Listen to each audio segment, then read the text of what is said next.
Aloha, my name's Anna Covert, and I'm coming to you from my battleship here on the beautiful island of Oahu.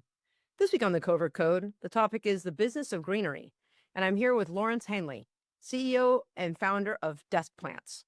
From a simple idea to a thriving company, Lawrence is here to share insights that any company can use to leverage the power of gift giving and really stand out in a crowded environment, with a direct result on boosting referrals and conversions while adding a little green to any space. This is a must-hear interview with one of my old friends. So welcome. Hey, Anna, thanks for having me on. So to get the party started, I know we had first met at Quancast. This was a pretty big jump from digital marketing. Tell us, like, how did this journey start and what got you into this concept that now is Desk Plants? Yeah, well, it's been in business for 7 years now. So it's been a long, winding road. But pre-launch, basically, I was working, like you said, at Quantcast, and before that, Criteo. So a couple ad tech businesses working with a lot of e-commerce models, and so I kind of got a rear or a backdoor view into how these businesses run. And I always knew that I wanted to start something for myself. So uh, what I figured out was, one, how can I solve for a problem with an e-commerce business, and what is that problem? So I figured that out, and what I noticed, there was a lot of customization or personalization of people's desk environments. And again, this is all pre-pandemic. And I noticed a few, common products. And then from there, it was, okay, what's the product that I can get into that's going to have the least amount of competition? Because I'm coming at it from a bootstrap standpoint. And plants really have a much higher barrier of entry to start a business in that world because of the certifications you need from the USDA, state agriculture departments, different licensing you need to sell agriculture that's beyond agriculture. And then there's also the challenge of shipping a plant, right? You have to Great. have specialized packaging. So there was a lot of sort of barriers of entry that made it more attractive to me, because I felt like if I can solve those problems, then I'm not working in a commoditized product environment, and I can kind of set my own margins and create the business that I want to create. So that was kind of what was the thought behind landing on plants. And then once I did, I launched the business in 2018. Quantcast offered a reload package or severance at the time, and I took the severance because I felt at the time, this is my chance to start something and give it a shot. What's the worst that can happen? I fail and go back to work for another ad tech company. So Right. yeah, so I took the chance in 2018, and it started off just, building the website and selling locally at farmers markets, and kind of snowballed from there into a business. Wow. That's really cool.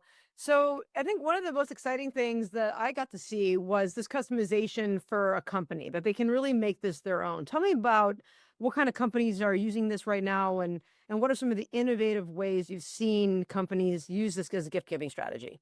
Yeah, yeah. So basically, the way that we work in promotional products, we work with what are called distributors, promotional products distributors. So they're essentially the middleman to the buyer that would then work for a company, like, I don't know, Amazon or LinkedIn, right? And they service them with their gift giving needs for different occasions. And so really, we see everything from end users being real estate agents to tech companies, small law firms, large accounting, firms in different cities. And so there's kind of anybody can use this. But what we see, as far as one, successful, and two, unique ways to do it, is when you're really trying to make an impression on somebody and you're investing in a promotional product, right? You're investing in your logo, your name, your reputation being visible in physical form. And of course, that comes in drinkware and pens, and there's a number of ways you can do it. But if somebody really wants to make an impression that's going to last, our products really stand out in that space because, one, plants are very uncommon as a branded item, and two, when you get a plant, it's like receiving flowers or chocolate from somebody. It's something that's like, it inspires like a smile, like a warm feeling inside of the person who's receiving it, and you're going to remember who sent that to you. There's going to be sort of a point in your mind, like, oh, this came from Anna. I remember that gift, and remember, I'm going to reach out to her, thank her for this, versus getting just like a Yeti that, yeah, Yeti's nice, but everybody has a branded Yeti these days. So Yeah. it's where we see this do really well is actually in real estate. It's kind of a unique niche. A lot of times when people get to closing, brokers will want to reach out to their clients and say, "Thank you for working with me." And they'll send on the front, "Welcome to your new home." Then on the back, we'll have their, their logo or their phone number, or something like that. But I mean, it's just such an amazing housewarming gift that people can send. It's a plant. It's going to sit there. It's going to live for a long time. So, yeah, it's definitely a unique way to get a branded product in front of somebody. Yeah, I think that's exactly what I was attracted to about it. Because again, we could put a logo on anything, snacks or, I mean, there's so many different items, but those things don't have a long shelf life. I mean, people enjoy the snacks, they eat them, but then they forget immediately who gave it to them. And just like, with how crowded our day-to-day lives are, I think that you're right. Like a plant in an office or in a home, it's there, it's got your logo there. Every time that they look at it and take care of it and feed and nurture it, there is your brand right there. And it's just a feel good reminder constantly of the commitment that that company had. Yeah, and I always say this, it's nobody's gonna put a plant in a cupboard, right? So, it's not gonna stay out there. It's just gonna see. So, uh, you hit it right on the head there. Yeah, and then so another way, so tell me, like, how are you marketing this product? I know we talked a little bit about print on demand, which is something that I've been recently getting into, like on the Covert Code, my book website. I was able to get Printify, and I was just blown away with how easy it was that I could just put my logo on all these different materials and made the site feel like I had a lot of inventory. So how which networks are you on, and how are you leveraging that?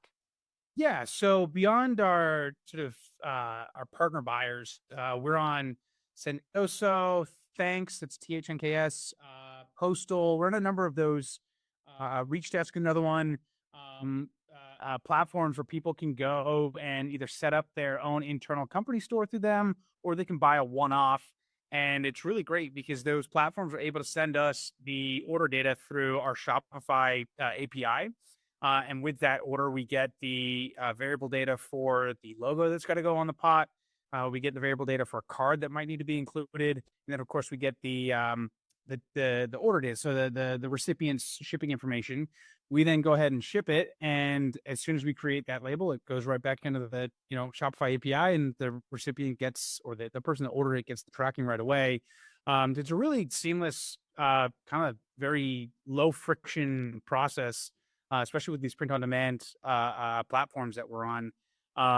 Yeah, so I think that's probably print on demand's, it's really a growing, like exploding sector right now because people are realizing you can put logos on more than just shirts, kind of what you just said. Like, Right. there's so many different options out there. And depending upon how you want to invest your money into that item, for whatever purpose it is, it's great to see that there's so many options out there. And it's great to hear that you're working on Printify. Yeah, it's been really cool. I ordered basically from no one's really bought anything from my store, but I've bought my own stuff, for my own for my own logo gear, for, Schwab materials and just for, to when I'm going somewhere. And so it's been super easy to use. So tell me, like, are you using laser printing? So yeah, Right up, yeah. yeah, there's a couple different ways that we do our customization. We laser engrave primarily our pottery, and so it's basically just heating up or ablating the surface of the pot. You get like a nice tone on tone engraving, and it just looks really nice on the pottery. We also have a couple of pot lines that we can do UV printing on, even on the cylindrical pottery styles. And so that's something we don't sell a ton of them, but if somebody wanted to put color on, we can. We have the capability. And then on some of our flat products, like those new moss awards that we've been talking about, and then also we have a couple of cube shaped pots that have that flat surface. We can do UV printing or engraving on those as well. Wow. So when someone wants to come, and work with you, they're picking a pot, they're picking a style, and then they're picking a plant? Or do you have certain plants that are like your bread and butter plants?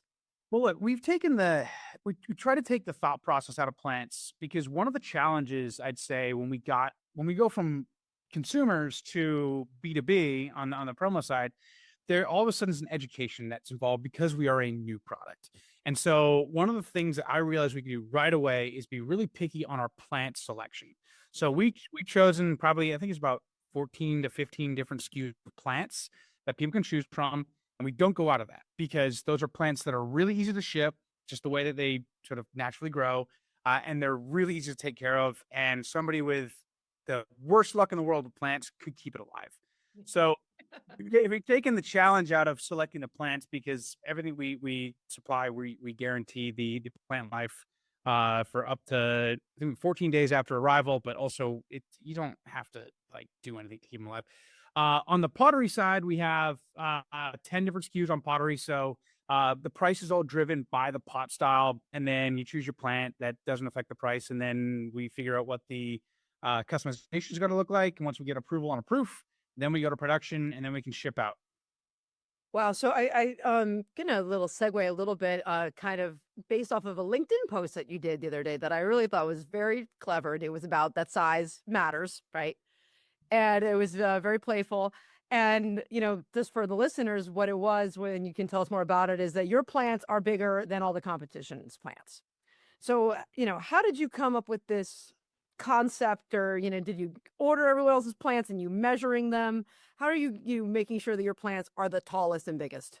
It comes down to our suppliers, and we've been in business now for 7 years. And before this, I had a brick and mortar. Before I got into promo, so we bought a ton of plants over the 7 years, and so when we kind of simplified the model a little bit, simplified the product selection, I knew who I needed to go to for the biggest, best plants, and the thing that I knew as a new player in promo, if I'm going to come in with a new product, it's gotta kick ass. It's gotta really stand out.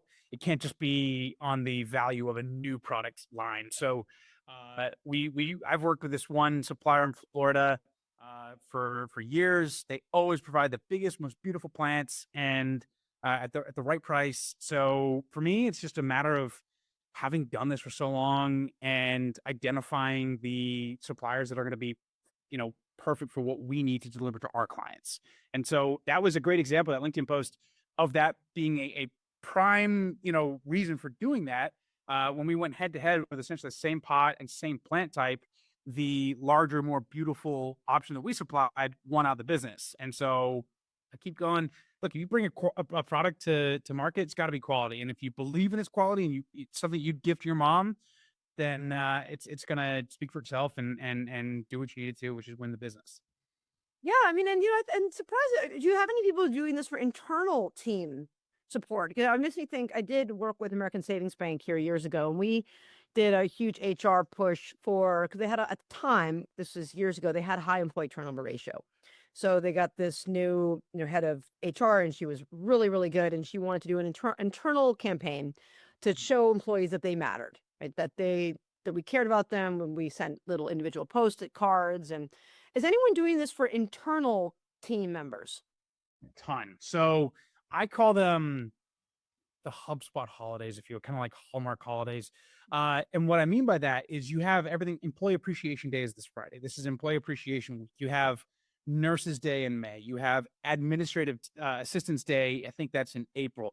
You have all these different, internal appreciation holidays that come up between now and basically Mother's Day, and it's almost like a second Q4 for us. That's how strong the use case is for internal gifting. And our pitch to that is, if you're going to invest in sending love to your team and showing your appreciation, which you should do if you have employees, whether you got two or 10,000, send them something that's going to stick. Don't send them something like an edible that they're going to forget about in a week. Send them something that's going to sit there and remind them, hey, we care about you. We sent you this gift to show you that appreciation. And that carries on, 3, 4, 5 months from now. We still care about you, and that plant's still there to remind you that. Are there too many little insights that come with it, or is this part of your marketing, on how much oxygen, or, is it reducing stress? I mean, are there other reasons beyond the just it makes you feel good that businesses should be thinking about when giving a plant? Yeah, so I mean, look, there are a ton of studies that you can pick out online. That NASA did a famous one in the 80s and 90s, where they were trying to see what plants were best for filtering air for long-range space missions. And they found that a lot of what we carry, the snake plants, ZZ plants, Bella palms, they do actually have qualities of removing synthetic chemicals from the air, and basically purifying, that air. Now, is one plant on one desk going to massively, change the air quality in an office? Probably not. But there is also the mental side of it, and it is certainly a part of what we talk about when we're educating people on why plants are a great option. There's been numerous studies that show a reduction of stress within the work environment when people are surrounded by, natural tones, natural products. Because when you think about it, and think of your average high rise on an East Coast city, I mean, it is just full of grays and muted whites, and it's all artificial. And then you've got the screens blaring at you with all this offensive, The news. Oh, want to it's stress yourself out? Turn that on for a minute. exactly. Yeah, it's too much. So having something that kind of breaks the shades of gray and the screens up with a natural green tone, like, yeah, it does reduce stress. And there are studies that have shown that it is true that it does that. So how are companies using this to, everyone always wants to talk about data, right? Since we're both from data backgrounds, or I'm still in data, what metrics are you able to share with a company beyond that it's shipped?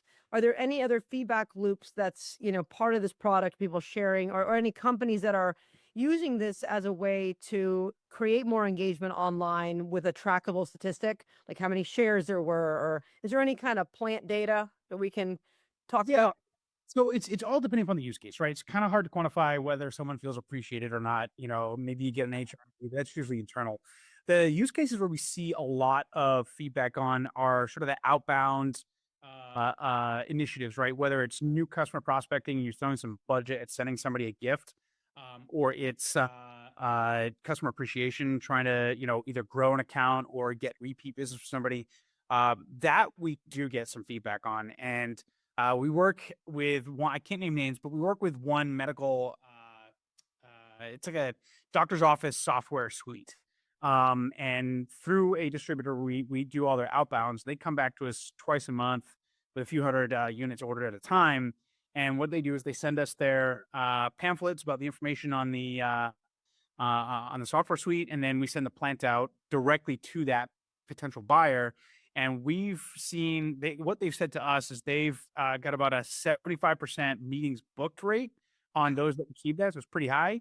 And then the close rate on that, I think they give us a general close rate. I don't know about specifically plant affected meetings, but the close rate's around 20 to 25% is what I heard through their distributor. But the meetings booked, and that's really, our plants aren't there to close a deal. Our plants are there to turn heads. That's amazing. I mean, I think we should talk about how we can use this for solar, because I mean, we all know that based off, the behavioral science and reciprocity, huge power. And if now I got a plant from you and it's sitting here, am I going to cancel my appointment? Probably not. Mm. Right? You Nope. feel really bad about canceling an appointment when you've already gotten the gift in your hand. Exactly. I just was listening to a podcast, My First Million. They were talking about the power of reciprocity, right? Where you do something slightly nice, they'll do something bigger in return. They feel like they have to, right? And I think a plant is that perfect way to kind of dive into that leverage point, because it's something small and sweet. It's not $1 million to do, but it's something that they, like we've been speaking about, they're gonna remember. And even if they had to push the meeting, they're gonna make sure they run that meeting back. You feel pretty darn bad about canceling. What is your reason for canceling? Well, I don't know. Want to know how much money I'm going to save? I want to keep buying money from the utility company forever. No, I mean, it's going to be a lot harder, I think. So let's talk to me about price points. Like, what do these plants cost? I know it's probably a range, but what is the range for listeners? Yeah. So on the retail side, which I can share openly, basically we have products that'll get down to about $5 retail, all the way up to $65. And so we're playing in quality. Now we do have some of those lower budget options, which are great. Um, but we typically, our sweet spot is sort of that 16 to $40 range. These are functional products, right? They're going to get interaction. You got to care for them a little bit. They're going to be, pretty new and surprising in a way out of the box when the person receives it. So I do think the value translates really well in the product to what's actually invested on it. So yeah, it's again $16 to $40, kind of that sweet spot. But we do have some lower budget options and some premium options as well. Wow, that is really very exciting. So for a company who wants to participate, do they have to be a certain size? Is there a minimum order? Can anyone just sign up? Anyone can do it. So basically, we have no minimums, so it's one piece. We will, go through a proofing process to make sure that everything looks right, but we try to keep it as frictionless as possible. Our main clients are through promotional products distributors, but we do have some direct distribution that we can, look at. We just have different pricing for different segments. But ultimately, one piece and just a little bit of artwork, and we can make an order happen. Wow. So tell me, how are you marketing your product beyond these third parties? Yeah. So the great thing about this is in our space, paid ads don't really do it. The thing that probably costs the most is industry presence. So being at events, there's probably 3 or 4 events that we gotta do every spring. There's one in the summer, and there's a couple towards the end of the year that we invest our time and a little bit of, marketing budget towards. But realistically, it's about being loud, and so we have a really great email list. Our open rates are probably around 55 to 60%. Our click rates are, I don't know, I think they're around 15%, 15 to Wow. 10%. Like they are very high. And we're really, really targeted with the different segments based upon interaction, what type of clients they have. And if the biggest thing for us is think of us as like a sales support organization in a lot of ways. We provide a lot of collateral on the marketing side, so flyers, mock-ups. We'll do samples for people, and if we are seen as somebody that is extremely responsive, we have a lot of value in the services that we offer in the pre-sales process. Then those partners are going to show us more, right? Because they can trust us to step up to the plate when they need us to, because ultimately what they're doing is they're showing their clients 3 or 4 different products. And sometimes the early bird gets the worm on that. Is if you're getting samples in hands early and you're getting feedback on where the client needs to be on price, you're going to find your way into a lot of those wins. So for us, it's staying relevant, staying loud, and being seen. And a lot of that is just organic generation of content through many different forms of media. And so that's what we do pretty much every single day. It's really cool. Would there be a way, I guess, for a client to use this as a rebate, like so they could go, someone could go and like redeem, use a code. So let's say someone does sit for an appointment and we want to give them a gift of a plant. They could go and put a code in and it could ship automatically without. Yeah. So yeah, you Yeah. set up redemption programs all the time. So the way that that would work is that client, let's say they're setting 100 meetings over the next 3 months, and they want to gift everybody who participates something. They buy 100 up front. We keep it on hand, no warehousing fees, and we can set up a a landing page where that's sort of private to them, wouldn't be exposed on our site, and then they can send that link out to the client after the meeting has happened. Client fills out their address, or they can do it themselves, and then once we see that submission of that recipient's data, then we just ship it out because we've got all the stuff pre-engraved because it's already been prearranged. We're just waiting on the information on where it needs to ship. So we try again, frictionless. We try to keep it. Wow. Well, that's a big deal then, not having any warehouse fees, because I know that others, we won't name any names, they do have pretty high fees for, holding, even just to participate in the platform can be a significant investment with some companies. For sure. And look, it just depends on the business model, right? And for us, we don't have a ton of private equity investment, and we're chasing after a bottom line. It's important to us, but for us, it's better to have the experience be easy for the customer. And we take care of our costs, but we wrap it into the product cost so that it's all simple. There's no hidden cost behind what we're offering, and there's no surprise fees. We just baked it into what the product costs, and that covers us for what we need. And that way we just get higher volume. It's easier to make the sale, and we don't worry about nickel and diming. Right.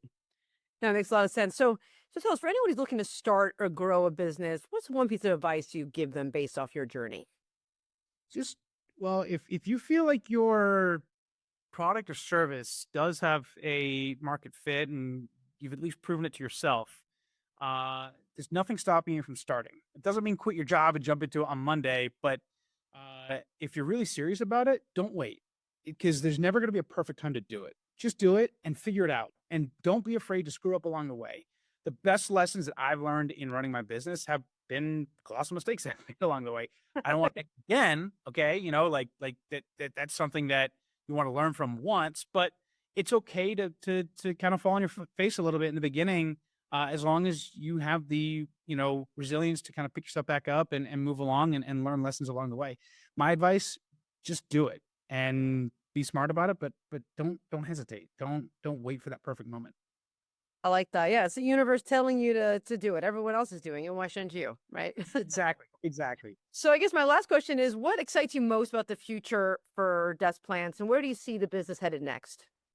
Yeah. So I'm really excited about the kind of growth of our product mix, right? So until this year, we've been just potted plants and the occasional sort of variation here and there. But we've gotten into new products. So we're getting into the award space with our new Moss Awards, which is essentially a piece of beechwood that we CNC out, a little partition. We're putting preserved moss in there. So that's one example of new products we're getting into. We're working with some desk accessories as well.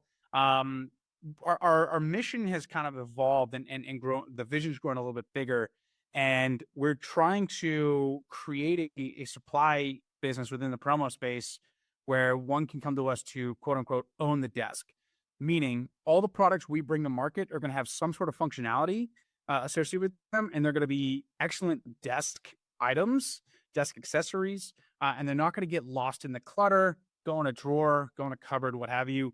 They're going to be something that brings the logo to the desk, that gets you access to arguably the most valuable real estate of any office, and then they're going to stay there. So I'm pretty excited to develop that, keep building that out, and keep growing our product offerings.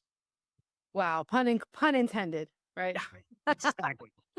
Well, thanks so much for being here. To learn more about Dust Plants, you can visit dustplants.com and connect with Lawrence on LinkedIn. So thanks for being here today. And please join me next week as I interview another industry expert in a topic to help you succeed on and offline. I'll see you in the pixels. Aloha.